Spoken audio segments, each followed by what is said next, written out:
হাদিসে প্রিয় নবী সাল্লাল্লাহু আলাইহি ওয়াসাল্লাম ছেলেদের হারাম কাজ সম্পর্কে বিস্তারিত বর্ণনা করেছেন এবং এই ছোট ছোট হারাম কাজের জন্য হাসরের ময়দানে তাদের ভয়ঙ্কর শাস্তির মুখোমুখি হতে হবে। প্রিয় দর্শক, আজকে আপনাদের পুরুষের 10টি হারাম কাজ সম্পর্কে জানাবো। এই হারাম কাজ থেকে প্রিয় নবী বারবার বিরত থাকতে বলেছেন। প্রিয় নবী বলেছেন, যে ব্যক্তি আমার হাদিস অন্য কাউকে শেয়ার করলো তার জন্য আল্লাহর বিচার দিবসে আমার শাফায়াত ওয়াজিব হয়ে যাবে। অবশ্যই ভিডিওটি সবাইকে শেয়ার করবেন এবং মুসলিম ভাইদেরকে এই 10টি কাজ থেকে বিরত থাকার জন্য জানিয়ে দিবেন। তো চলুন বেশি কথা না বলে শুরু করি আজকের ভিডিও। অবশ্যই ভিডিওটি সম্পূর্ণ দেখবেন এবং এই 10টি হারাম কাজ সম্পর্কে জেনে যাবেন। 1 নম্বরে রয়েছে হাতে পায়ে মেহেদি লাগানো। প্রিয় দর্শক, পুরুষদের জন্য হাতে পায়ে মেহেদি লাগানো নিষিদ্ধ। প্রিয় নবী সাল্লাল্লাহু আলাইহি ওয়াসাল্লাম বলেছেন, নারী পুরুষের হাত বিবেচনা করা হয় হাতের মেহেদি দিয়ে। নারীদের হাত সব সময় মেহেদিতে রাঙানোই উত্তম। 2 নম্বরে রয়েছে নিরেট বা এক কালারের লাল ও হলুদ রঙের পোশাক পরিধান করা। অবশ্যই পোশাকের ক্ষেত্রে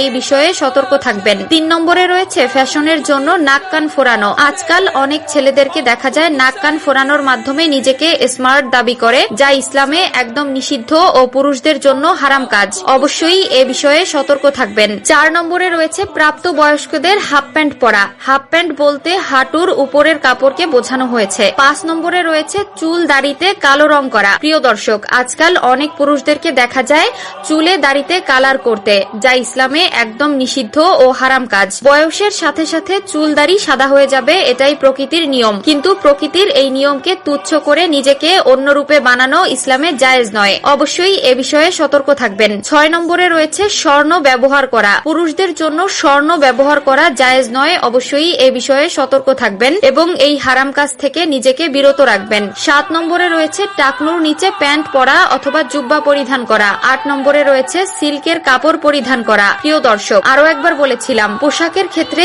অবশ্যই একটু সতর্ক থাকবেন। পুরুষদের জন্য যে সকল পোশাক হারাম তা কখনোই পরিধান করবেন না। 9 নম্বরে রয়েছে নারীদের মতো মাথার চুল লম্বা রাখা। 10 নম্বরে রয়েছে নারীদের মতো পোশাক পরিধান করা ও তাদের অনুকরণ করা। আজকাল ফেসবুক ও অন্যান্য সোশ্যাল মিডিয়ায় ঢুকলে দেখা যায় ভাইরাল হওয়ার জন্য ছেলেরা মেয়ে সেজে অভিনয় করে, মেয়েদের মতো চলাফেরা করে ও পোশাক পরিধান করে, যা ইসলামে নিষিদ্ধ এবং সম্পূর্ণ হারাম। এই সকল লোক কখনোই আল্লাহর নবীর শাফায়াত পাবে না। আল্লাহ পুরুষকে পুরুষের মর্যাদা দিয়েছে এবং নারীকে নারীর মর্যাদা দিয়েছে, তাই আল্লাহ যাকে যেমন বানিয়েছে তাতেই শুকরিয়া করা উচিত। আল্লাহ আমাদের সবাইকে সঠিক বুঝ দান করুক, আমিন। মানুষ ঘুমালে তার আত্মা আকাশে চলে যায় এবং তাকে আল্লাহর আরশের কাছে সিজদা করার জন্য নির্দেশ দেওয়া হয়। যে ব্যক্তি পবিত্র অবস্থায় ঘুমায় তার আত্মা আল্লাহর আরশের কাছেই সিজদা দেয় এবং যে ব্যক্তি অপবিত্র ছিল তার আত্মা আরশ থেকে দূরে সিজদা দেয়। বাইহাকি ইমাম বুখারী এই হাদিসটি তার তারিকুল কাবির গ্রন্থে বর্ণনা করেছেন। মহানবী সাল্লাল্লাহু আলাইহি ওয়াসাল্লাম বলেছেন, যে ব্যক্তি পবিত্র অবস্থায় ঘুমায় তার মাথার কাছে একজন ফেরেশতা রাত যাপন করে এবং ওই ব্যক্তি জাগ্রত হওয়ার পূর্ব পর্যন্ত দোয়া করতে থাকে।